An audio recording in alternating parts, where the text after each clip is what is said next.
Hello friends, welcome to my channel. Friends, fee రియంబర్స్మెంట్కి సంబంధించి నిన్నటి నుంచి బీసీ విద్యార్థులకి అమౌంట్ అయితే క్రెడిట్ అవుతుందండి. బీసీ విద్యార్థుల కంటే BCA, BCB, BCC, BCD, BCE వాళ్ళు ఉంటారు కదా, వాళ్ళకైతే అమౌంట్ క్రెడిట్ అవుతుంది. మరి ఇది వాళ్ళ అకౌంట్లో అయితే క్రెడిట్ అవ్వదండి.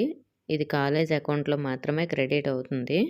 మీరు జ్ఞానభూమి స్టేటస్లో చెక్ చేసుకోండి. మీ స్టేటస్ అక్కడట అప్డేట్ అయ్యి కాలేజ్ అకౌంట్లో పడినట్లయితే చూపిస్తుంది కొంతమందికి. ఇంకా కొంతమందికి అప్డేట్ అవ్వకపోవచ్చు.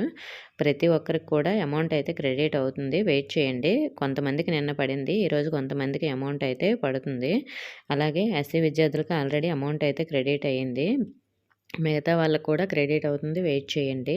అలాగే ఓసీ విద్యార్థులు, ఈడబ్ల్యూఎస్ విద్యార్థులు చాలామంది మాకు అమౌంట్ క్రెడిట్ అవ్వలేదు అని అంటుంటారు కదా, మీకు కూడా క్రెడిట్ అవుతుంది. వెయిట్ చేయండి. ఒకవేళ ఆల్రెడీ ఎవరికైనా క్రెడిట్ అయితే కామెంట్ అయితే చేయండి. మనకి ఒక ఇన్స్టాల్మెంట్ మాత్రమే వేశారు. అది కూడా 2024-25 సంవత్సరానికి సంబంధించి ఫస్ట్ ఇన్స్టాల్మెంట్ అమౌంట్ అయితే అందరికీ కాలేజ్ అకౌంట్లో క్రెడిట్ అయ్యింది. మరి మనకి జాయింట్ అకౌంట్ ఎందుకు అడిగారనే డౌట్ మీకు రావచ్చు. జాయింట్ అకౌంట్ అనేది మీకు వస్తీ దీవెన అమౌంట్ అనేది రిలీజ్ చేసినప్పుడు మీకు యూజ్ అవుతుంది కాబట్టి అందరికీ జాయింట్ అకౌంట్ ఇమ్మన్నారు. ఇది మాత్రం మనకి ఫీజు అమౌంట్ కాబట్టి ట్యూషన్ ఫీజు అమౌంట్ కాలేజ్ అకౌంట్లోనే క్రెడిట్ చేస్తున్నారు.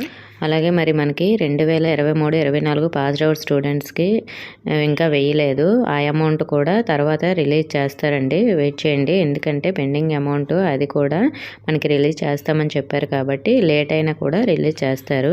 2024-25 అమౌంట్కి సంబంధించి మీ జ్ఞానభూమి స్టేటస్లో అయితే చెక్ చేసుకోండి. ఓకే ఫ్రెండ్స్, ఇంకా ఏమైనా డౌట్స్ ఉంటే కామెంట్ చేయండి. ఇన్ఫర్మేషన్ వస్తే వీడియోని తప్పకుండా లైక్ చేసి మీ ఫ్రెండ్స్కి కూడా షేర్ చేయండి. మన ఛానల్లో సబ్స్క్రైబ్ చేసుకోండి. Thank you for watching.